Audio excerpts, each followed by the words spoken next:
ఈ దేహాన్ని, ప్రాణాన్ని, ఆత్మని నమ్మి నీకు ఇచ్చాడు దేవుడు. సాతానాలు ఆకర్షిస్తున్నప్పుడు చెప్పాలి, ఈ దేహం నీకు ఇచ్చేది కాదు, దేవుని కొరకు వాడు నీ ముందు దీంట్లో పోసేది కాదు, ఇది పరిశుద్ధాత్మతో నింపబడాల్సిన దేహం. ఇది ప్రైజ్ ది లార్డ్. పాపముతో నింపబడాల్సిన దేహం కాదు, పవిత్రతతో, పరిశుద్ధతతో నింపబడాల్సిన దేహం ఇది. ఇంక మాట చెప్పనా, ఈ శరీరంలోకి చూడాల్సిన సీరియళ్ళు, ఆ చెత్త సంబంధమైనటువంటి సరదా జోకులు, నేను మాట చెప్పిన మాటలతో వినేదానికన్నా కళ్ళతో చూసేది చాలా ఎక్కువ ప్రభావితం చేస్తుంది మన మీద. అవునే కదా? లోపల నువ్వు ఏదైతే నింపుకుంటున్నావో అది నీళ్ళు ఫీల్ చేస్తూ ఉంటుంది.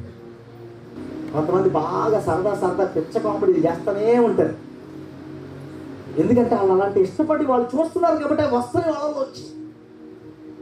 నీ దేహం దేవుడు ఇచ్చింది, ఇది నువ్వు దేవునికి మళ్ళీ తిరిగి ఇవ్వాలి.